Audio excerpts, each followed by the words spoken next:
like how many people are struggling in their marriage because they won't have that one conversation. Mhm. And it was like, Lord, like, for one, first, help me, Yeah. you It's know, me, Lord, standing in the like need of like prayer. help me Yes. because I can't imagine feeling like this for a year, Mm. for 2 years, Yeah. for 5 years, for 10 years. Then when our kids get out, then Not we even divorce. recognizing and knowing who that person is. And not even realizing that it was just one conversation that Oh, led to the that's good, next. honey. And it was just like, Lord, like help couples have those conversations The hard conversations. because in those moments it's like when you skip over having that conversation and you're like, oh, it's just no big deal, we'll go back to normal. Mm. And then the next time it's like, oh, it's no big deal, like we'll just sweep it, we'll get back to normal. And then it's like, oh, it's no big deal, we just sweep it, get back to normal. And it's like every time we do that, you know what I'm saying, it's almost as if like there's three people in the room. There's me, you, and this big elephant Yeah. that we won't address. Or how scripture says, don't let the sun go down on your anger because you don't want to allow a foothold to the enemy. And you literally said you felt like something was just, can you explain that? Like holding you Yeah. down. We still do. We still do. We still do. We still do after all this time at the altar. I alter my mind and vow to God I love you till he make his return. The rain should be the least of your concern. Under God's umbrella, I promise to provide and preserve his word and to serve your mind and spirit. Let me drive the boat. I promise I'ma steer it. The devil cannot get near it. You'll know this soon as you hear it. You need me, I need you. Even after the altar, we still do. What's going on, y'all? Welcome to another episode of We Still Do. We're your host. I'm Jermaine. I'm Lena. And whether you're newlyweds or whether you've been in it for decades, We Still Do is for you. Yes, so make sure that you like and subscribe and you hit that bell for the notifications so you don't miss an episode. We upload every Thursday and we got something for you. Trust me, you don't want to miss it. Yes. So, honey, how you doing? How you feeling? I have been under the weather this week, and so it's lingering a little bit. You'll probably hear the congestion in the throat and all the stuff, but okay. So like I'm here. under like sunny weather, No, it's cloudy cold. weather. It's cloudy and cold and Cold. rainy. Okay. Yeah, physically in my body, but it is well with my soul. So praise the Lord. Okay. How you doing? I'm good. I'm doing good. I feel Mm. good. You look good. You look good. I was about to tell you look good. Stop it. We on camera. Jinx, you owe me, and you know I ain't gonna tell you what, but you owe me. Girl, you done said what already. Either way, but I'm doing good. So, so today's a little different. Yeah, it's very different. Usually we will sit down and we will just read and we will research and we will talk about what we're going to discuss today. Mm-hmm. But I think today's topic is going to be more one-sided. Oh, okay. But no, honestly, man. So we had a situation a couple days ago actually that we really just thought this would be a good place to kind of talk about, and we also think that it would be helpful for a lot of couples who are looking for this. We think it would bless your marriage. So we really just wanted to use this space, me personally, I guess, to be, vulnerable, transparent. And so we're kind of bringing you into our living room quite literally in terms of our marriage. So this is very fresh and we're going to be like processing out loud through this podcast as well. But we have previously discussed it, obviously. But when we were talking about it, I was like, this would be a great conversation to have on our podcast because I feel like so many couples can relate of just how to address and have the hard conversations and the heart-to-heart conversations. And so we're bringing it before you because we want this to be a space, obviously, that's authentic, right? And where we can be transparent. And so and where we can just show that we don't have it all together either. Oh no, we go through things for sure. Yeah, absolutely. So I guess just for starters, so just revisiting kind of the past conversation. So I just remember like being irritated with you. Oh, you starting off strong. Okay. I remember being irritated and just not wanting to be around you and feeling just such this heavy resistance. And so um I was just thinking like, man, like I wanna share this with you, but then I don't feel like sharing this with you. Mm. And then I went back and forth several times, and then I just kept thinking about lag time, Mm. lag time, lag time. And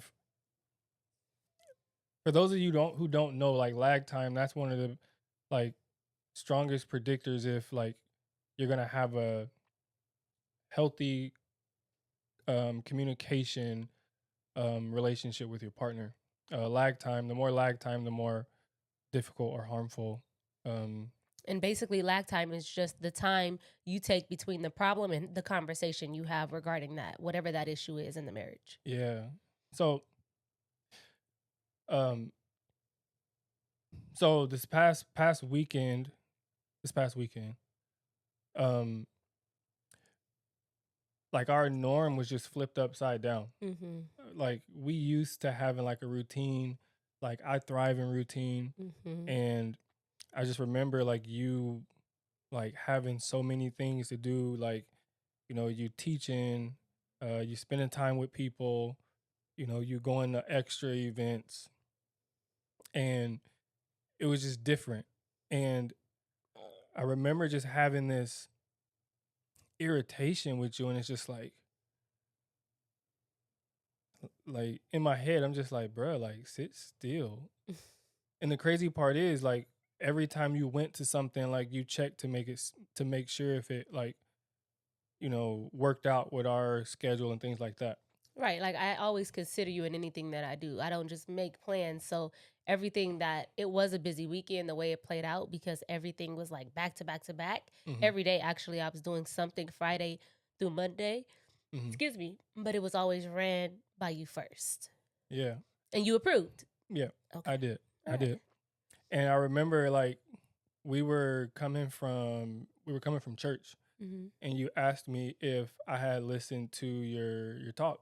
Mm. The I did. message. I led a woman's Bible study on Friday. Yeah, and so I had shared nah, and you was like, "Oh, that hurt," and I had remember telling you like, "I'm just not in the right headspace," Mm-hmm. and so And I in just that moment, you couldn't elaborate because I was like, what does that mean? You're not in the right headspace. Like, I'm still in the dark. Like, I didn't, you know what I yeah mean? Like, what are you talking about? So, yeah you was in the dark, and so I couldn't share with you then because I was still trying to figure out exactly what was the problem. mm, Like I just know I'm irritated with you. I know like um I didn't. It was hard to look you in the eyes because I know if I look you in the eyes, you're going, you know, see something, and now your mind is going, and so it was just even hard to look you in your eyes because I didn't want to make you feel like you were the problem. mm, So I wanted to figure out what was it that was bothering me, and so I just went through several just scenarios. Like, is it the fact that you know she's hanging with so many people and like this is different and like I don't really hang with nobody like that.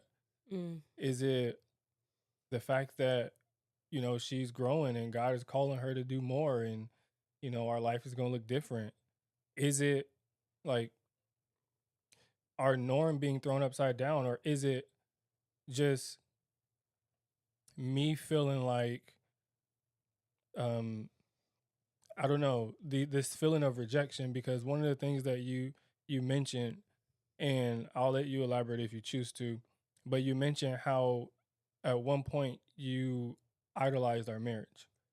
Oh, And yeah. I would love to elaborate because I think that kind of me sharing that with you was a part of your processing. And so, for those that don't know, my husband he has to process things and it has to make sense in his mind before he brings it to me. This time, he actually brought me in on the processing. yep, So, you were still processing, but you brought me in. And I think it was maybe last week um, that the Lord actually revealed this to me. And so I had I guess a lot of things were surfacing because it was part of my teaching in the Bible study that I did, but I was sharing of this dry season that I went through postpartum with our daughter and just like where I was spiritually. And it was like a really dry season. And my husband had to spiritually carry me for a lot of that. And extremely grateful. His devotion to the Lord was very convicting for me. But in the same time, with where I was, it was such a dark place and I was depressed and there was just so much going on that I didn't have my prayer life. Like there was no prayer life. There was no reading. There was no worship time. Like you know to do these things, but when you're in such a dark place, it doesn't happen, right?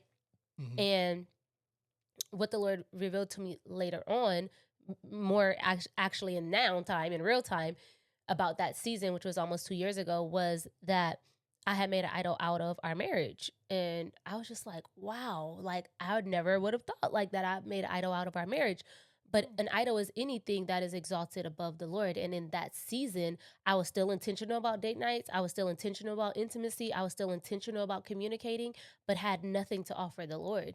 And so in that season, our marriage was made an idol. And I think when I shared that with you of like this discovery that I just discovered, it Mhm. almost made you feel like it was a current thing, like that I currently was not trying to make our marriage an idol. Is that how you received it? Or tell me about that. Yes, but it was like my process is like, okay, well, she's made our marriage an idol, and so now she wants to, draw closer to God, and you have a mentor now, and so now like when you have any questions, you want to go to your mentor, so you're talking, and then you have a younger sister who, y'all doing great things when it comes to like growth in your spiritual life, and then you got your best friends, and then it's like, like you're talking to these people, you're doing more stuff, and so it's like, okay, if you felt like you were idolizing our marriage and you don't want to do that anymore, so now it's like I'm gonna really push towards these spiritual things and kind of decrease in what I'm doing when it In the comes to marriage. our marriage. And so like what I noticed was like every time like almost like every time I woke up and I came back, from doing what I do, like, spending time with the Lord, going to the gym, like I would notice like you're on your phone and it's like like you multitasking, like you'll spend your time with the Lord, but it's like outside of that, like every moment you get is like you're on the phone doing something. Mm-hmm. And I'm noticing you sending voice messages and you sending text and it's like all the things. And it's like the thought that came to mind is like, oh, I know what it is now. Like the irritation that I felt, it wasn't because, you know, like God is growing you, you're growing spiritually. It's not that you have these amazing relationships, you know what I'm saying, which is one of the things that you prayed for, but it was the fact that I felt like I was getting neglected. Yeah. Mm. Because it's like when you spend time with these people, you're not on your phone. And I know that you're not necessarily on your phone because you'll tell me like, "Hey, I'm doing this, like can I call you back?" Mm-hmm. And so I know if you telling me that, then you ain't really finna pick up for nobody else. But when we're at home, because I go to work and I'm, talking with people all day and I come back, like you and Jalen, like y'all greet me and like, all the things. But it's like as we're spending time, like you're still talking to them. Mm-hmm. And so it's almost like distracted time. So it's like not only do they get you when you're there with them, but they also get part of you while you're here. Wow. And so like it didn't click in my brain until I thought like, man, like I have such a limited time with my family, so when I come home, like I'm not on my phone, or at least I try my best not to be. During this time specifically, you had made that a goal of yours to not be on your phone as much, which made Yes. you hyper aware of the fact when I was on mine, Yes. right? That's something we were discussing as we were processing this. But I do know that we do have like our strict no phone zones. Like when we have dinner, we don't have phones. Or when we get into bed, Hmm. there's no phones.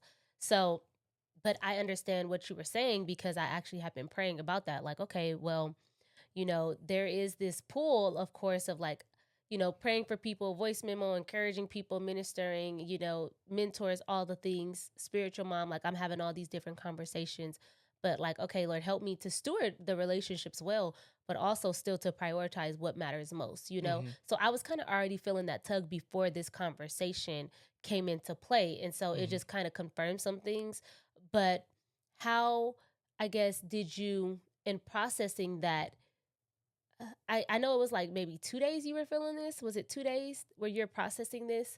Like, what was the point where you were like, I got to bring her in on this process? Uh, it was after, like, I initially, like, when I started feeling it, like, I know this is a conversation we need to have, but when you ask the question, did I hear, your message that you Mm-hmm. gave at the Bible study? And I told you no, and you said that hurts. And it's like, okay, like, I know why I haven't listened to it yet. You don't. Right. And so it's like, no, no, no. Like, I don't want you to be hurt. Like, I actually want to give what you say my attention. And where I am now, I can't give that attention, because when I listen to it, like, I won't listen from like an open heart. And so it was at that moment where it was just like, okay, Lord, like, help me, like, like, help me put this together so I can present it to her, because I don't want to say something to you and now, like, in your mind, because I know how you are when I say things Mm-hmm. to you, I don't want you going chasing rabbits when it's not really what I meant to say. Right. So even the fact that you give me that time to process and okay with a slight delay if I need to process it is very helpful for me. So I knew at that time I needed to share with you. And so one of the things that kept me from actually sharing it is just this feeling of like I don't know how she gonna take this, like, because she just said, like, our marriage was an idol. Like, she's trying to, like, she's growing spiritually, she's really like doing the things to grow spiritually, and I don't want her to feel like I'm telling her to slow down or to stop. You know what I'm saying? Like, so I'm really trying to figure out how to say it so it's not said in a way that's discouraging you from feeling like you can't have, like, a strong relationship with Christ and a strong marriage. And part of that, like, to bring you in my process mentally of like, okay, as I'm hearing this, I'm like, okay, for one, just be present in the conversation, right? Like, don't listen to respond. Like, let me actively listen to what you're telling me, and to hear your heart, and to create a safe space for that to be able to happen. Especially because this is one of the first times you actually brought me in on the processing. Usually you got to process and then you'll come to me. But I think worth mentioning is like during this time of you processing, we were intimate, we had a date night. So it's like all these things are still moving, but yet you're still feeling this form of like being pushed aside or neglected. And so even though all these things are happening, you can still feel when something's off. You know what I mean? Mm-hmm. And for me as a woman, it's like, okay, in my mind, I'm thinking it's me, like just automatically, right? Like if you bothered or thrown off by something that you can't tell me about it, then I know you need time to process. But in my mind, I'm gonna think it's something I did, you know? Mm-hmm. And in that moment when we were walking and we were talking, like part of it was like, okay, like I don't understand because I am a stay-at-home wife and mom, and I'm so blessed to be able to serve and minister to you guys. And I do that like 7 days, Mm-hmm. a week. It's very rare for me to get outside. Like I'm not outside. That's not me. Mm-hmm. I'm more so in the house because I enjoy you guys and being around you. And so we have our routine and our flow. Saturdays are for families. Fridays are for date nights. Sundays, church, Sabbath. Like we have our routine. And I know how like you are very structured in our routine. And so I didn't even consider how that would throw you off, but just to give context, it was Friday night I was gone, Saturday during the day I was gone for a life group, Saturday night I was gone, Sunday night I was going to see a friend speak, Monday night I was gone to dinner. So it was like 4 days in a row. So it's like, okay, maybe that's a little too much, you know what I mean? And but in my mind, I'm like, okay, well, I don't understand because I always support you, like, Mm-hmm. in everything that you do and Yep, you you do. speaking and doing all the things. I've always supported you. So part of it felt like, wait, what are you saying? Like, Mm-hmm. but then I had to really listen because again, you're bringing me in on the process to hear your heart and what you were saying. And I think you just didn't feel prioritized in that moment. And based on my actions, I can see that because, like you said, if I'm with them and I'm giving them my undivided attention, but then I'm home and then they still get my attention in the few, hours or whatever we have after you get home from a busy day at work. Mm-hmm. And so I can understand that. But I was like, no, don't get defensive. Like, no, don't get, don't be offended. I Mm-hmm. really have to, like, okay, this flesh likes to act up. So I had Yeah. to, like, tell myself that in my mind so I could actively listen to you and not be offended by what you were saying. Yeah. And so, like, when we were talking, when I was bringing it to you, like, just processing it, like, just talking about it, like, what came to mind, it wasn't that you were, gone Friday. It wasn't that you were gone Saturday, morning, night, and then, Sunday you're busy. Like, it wasn't that. It was the moments in between when you're with us where you're still gone in a sense. Okay. And so, like, those pictures came to mind because Wow. it was like that was a reminder to me, like, these are the moments where you get irritated because, like, this is different. Like, I know, like, especially early on when we had our kids, like when Jalen was like 1 and Jaden's 3, like, if you would leave, like, I would just get irritated because it's like I got the kids, like, what do I do? Like, I don't know. Yeah. Like, but now, like, when you were gone those 3 days, it's like we playing, like we enjoying it, like we doing stuff, we laughing, like I'm engaged, like I'm not on my phone. And so, like, that coming to mind is like, okay, then this time is different. And so, like, even when I, just kind of leading up to the conversation, so we have the conversation and I'm telling you, like, like, this is how, this is making me feel, this is what's coming to mind, like, I'm feeling this type of way, like, this is, what I'm seeing as far as when we home. You know what I'm saying? Like, you're gone, but now thinking about it, like, it's not really the fact that you're gone. It's like, I want, like, like, all of us to be here. And it wasn't until after sharing that with you that I felt such a burden lifted off of me. And the Lord really spoke to me right in that moment. Like, and what he spoke to me was actually a scripture, and I do want to read it. And so when, like, what he basically said to me was like, see, all you had to do was have the conversation. Like, all this stuff that you're dealing with, all this, like, anxiety that you have, like, all you had to do was just have the conversation. And it hit me. It's like, oh, okay, that makes sense. What scripture is this coming to mind? Like, okay, like, I'm trying to, like, really piece it together because it's there. So anyways, he took me to Matthew 5, verses 21 through 26, and primarily 23. And it says, so if you are offering your gift at the altar and there remember that your brother has something against you, leave your gift there before the altar and go. First, be reconciled to your brother and then come and offer your gift.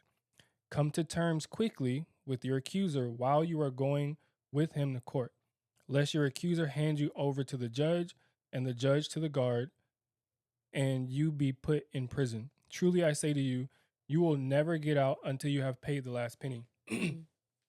And so what really stuck out to me was like, I have this issue with you, and, like, it's coming to mind so much. Like, I'm irritated with you, and when I pray, like, I'm praying, but then this comes to mind.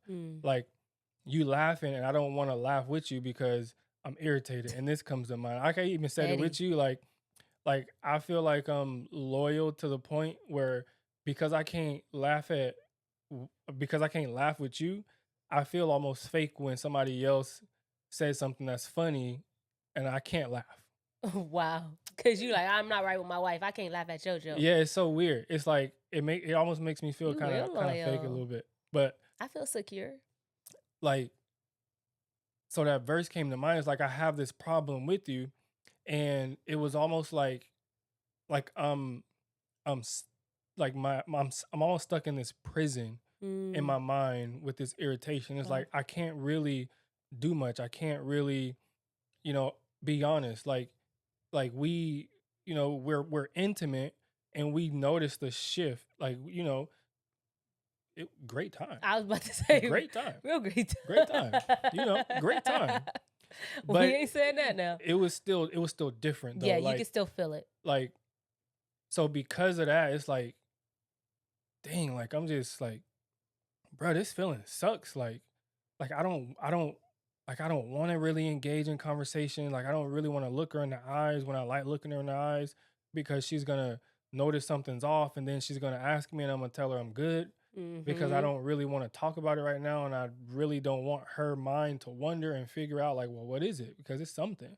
Like, so really just trying to keep this poker face while I try to figure it out, but also not wanting you to get like in your head and going down all these different things you could have done wrong, when it really was just me and me trying to figure out, me trying to communicate what's an issue for me.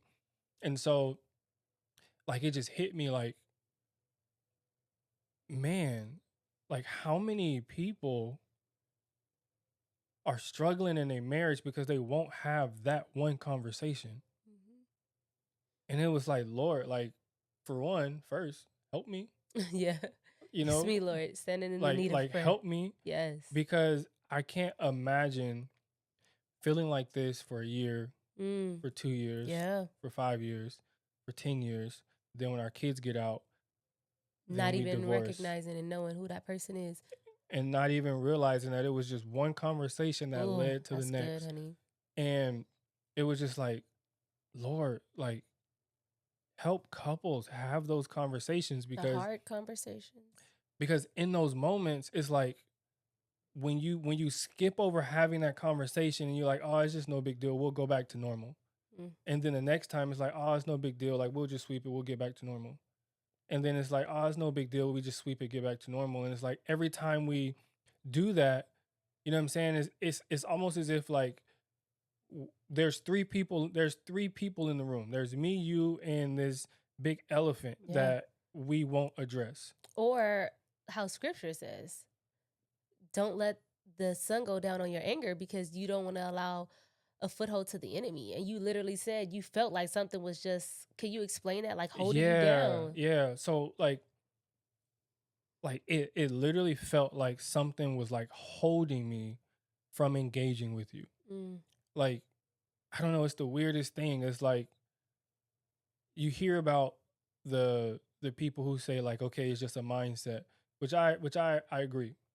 But then I also agree that there is spiritual forces that doesn't like the scent of marriage, that We hates got a the real union of adversary. marriage, Absolutely. and using things that we do, things that we say, things that we won't do, and really using those to keep this wedge in our relationship. Yeah. And so like it really felt like it was like I wanted to connect, I wanted to say things, like I wanted to talk about it, but it just felt like every time I wanted to, like I just couldn't. Did you feel like you felt like we were disconnected in that moment, or was it the fear of us potentially being disconnected if this continued? It was the fear of us being disconnected, because as a therapist, like I notice patterns, you know, like if patterns continue, like where does it lead to? How can we change it? Like, you know, like I'm concerned with patterns. That's really primarily what I work with in therapy. But like I'm thinking about our future, and I'm like, if she's hanging out with all them, like she's growing closer with them, and you know, we're here, you know, and it's like when she's home, like she's still talking to the different people, she's still ministering to the different people. Like if she's doing that here, and when she's with them she's giving them all their attention, this is going to make me resentful. This is going to make me despise hanging out with you. And now instead of enjoying spending time, enjoying the things that we're doing, like it's going to make me want to do them by myself. Because naturally I already feel recharged when I am by myself. Yeah. And so it's like making me wanting to be more by myself, wanting to do things like, I don't know, I just need more of a self day. Like it's like, probably even coming up with excuses to do more of that stuff. Mm-hmm. But so it was like I see that, and then there's this anxiety that developed within me that said, like, man, like I can see how this can like really put a wedge in our marriage. And this is the crazy part. I know where we stand. Mm-hmm. That's how the enemy works. Yeah, like I know where we stand. I know that both of us are committed to the end. Like I know both of us are two willing people to put in the work to get to where we want to go. But even in the midst of that, it still was the question of like, man, what if? Mm. And so like it just made me think like, man, there's so many couples that just refuse to have the conversation because they don't feel like it, because they don't want to stir the nest. But like I realized like having the conversation really like relieved all the stuff I felt that was on my shoulders. And immediately like being like vulnerable and transparent, like opening like the opening like giving you access to my heart.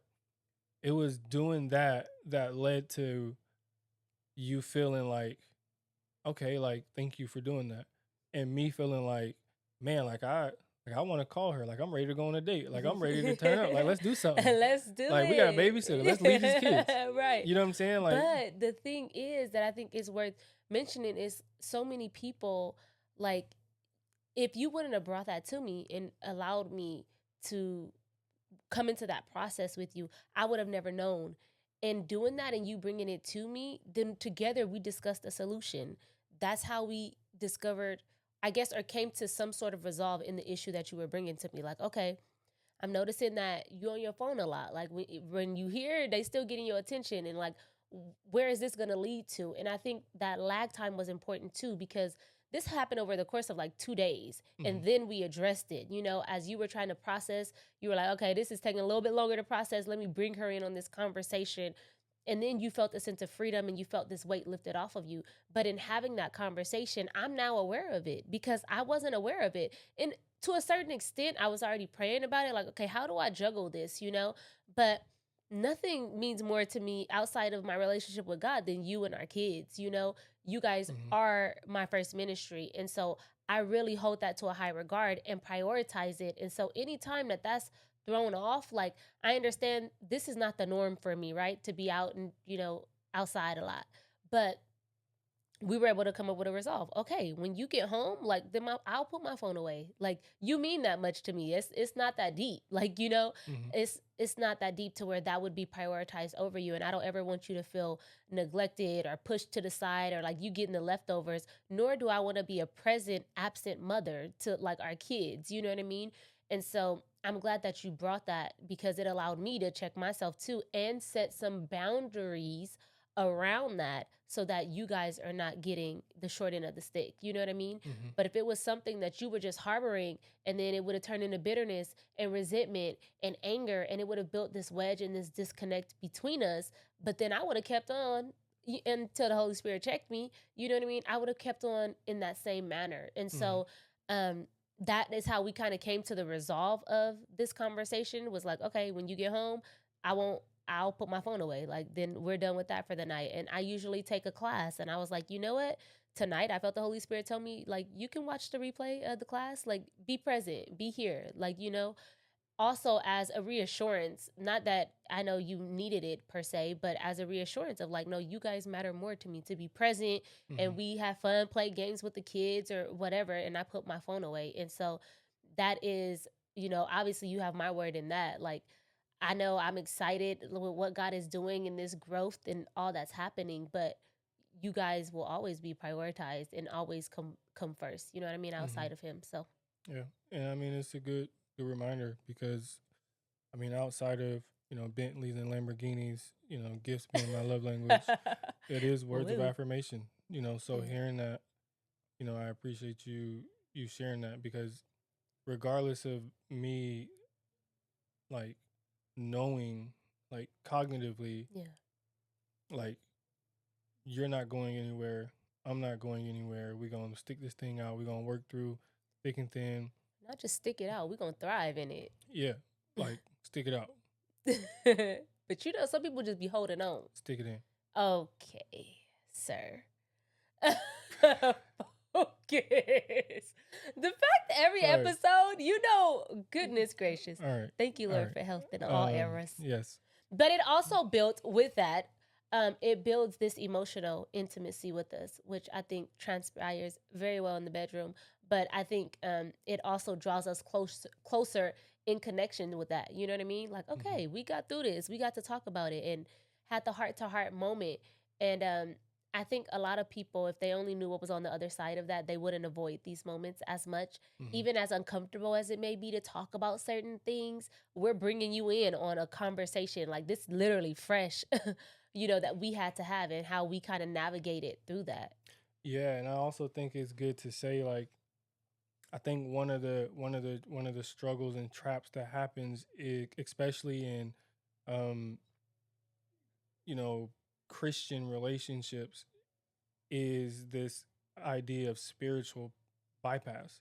Tell me. Which spiritual bypass means that you use spiritual means to avoid like situations like this. Like we need to have a practical face-to-face tough conversation, and you might just go and pray about it. And so I'm trying to pray it away instead of actually addressing it. Exactly. Wow. You know what I'm saying? And it's like using one part of the Bible and not using the other. You know, when it says that if you have a problem with your brother, go to him. Yes. You know what I'm saying? So like using spiritual means to bypass like our earthly, you know what I'm saying, relationships. And I think in that, like, you still can have a terrible relationship if you don't work on this part. Like the spiritual part, our relationship with Jesus is what like our standard is, like how he's called us to live, how he's called us to interact with people, be in community, you know, work with conflict, all the things. But if we don't actually have like these real hard conversations and really using spiritual means to avoid having these conversations, you know what I'm saying? Like we can find ourselves in really, really hard situations. So you can be in ministry and not have a good marriage. Yeah, absolutely. You know what I'm saying? Like you can have a nonprofit who doing great things with the homeless ministry, and you feel like you're marriage homeless. Wow. You know what I'm saying? So it's like, or doing all these things. Like if I'm doing all these things for ministry, but neglecting my first ministry.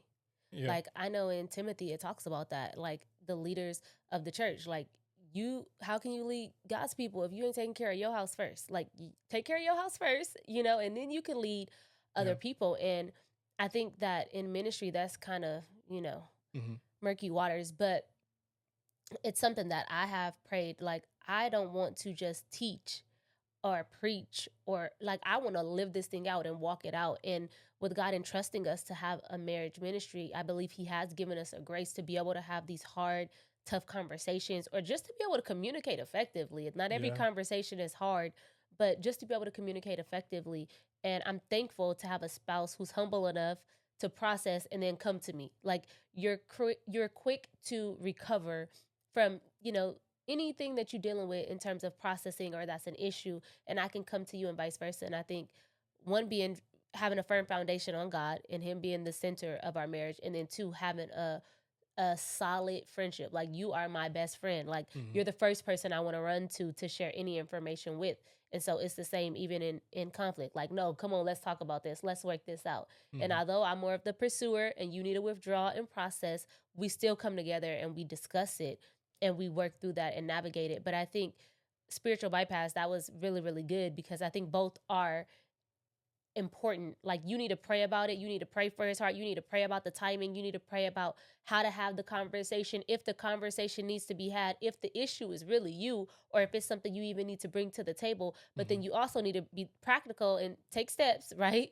And like actually have that conversation, actually communicate, actually go and forgive, actually go and say sorry. Like, you know what I mean? Yep. And so I'm really thankful that you are very sensitive to the Lord in that way. And even when you go away and you process, like you're like, all right, this is what the Lord revealed to me, or this is what happened.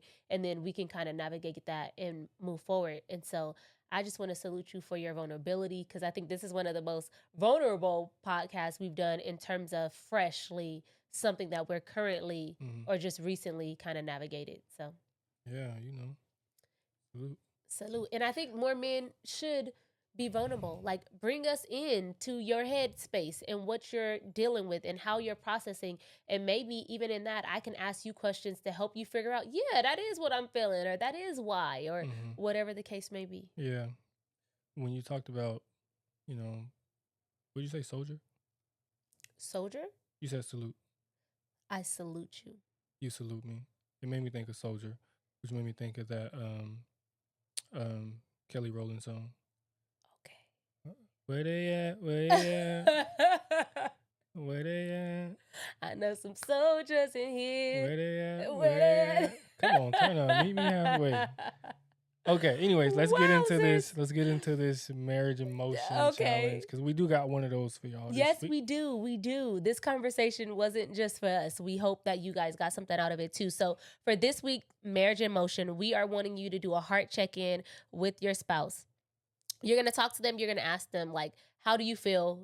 Are you feeling any disconnect? Are you feeling neglected? Are you feeling seen? And then you guys can kind of talk about that and then ask, what can I do to make you feel more connected to me?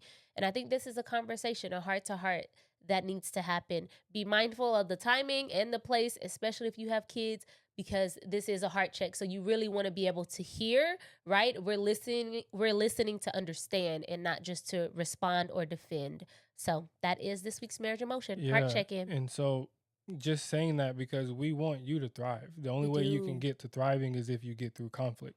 Yes. And conflict is necessary. It is very difficult. There is a lot of things that come up even prior to having that conversation, things that might come up during the conversation. But it's only when you're able to work through those situations that you're able to get to a place of peace. You're able to get to a place of joy. Yeah. You're able to get to a place of happiness. And so we want that for you. We do. Just as much as we want that for us. And so we just hope that this episode is a blessing to you. So until next time, we are the Leverets. Like, share, subscribe, click the notification button so that you can get these boys on a regular. And if you know somebody who need this, share it with them. Yeah. And so thank you for tuning in. Until next Thursday, make sure you like peace. and subscribe if you haven't. Bye. Gonna love you always. No doubt you're my blessing. Ain't no second guessing. No one can separate. We find a good thing. Even after the altar, it's marriage in motion. We still do. We still do. We still do.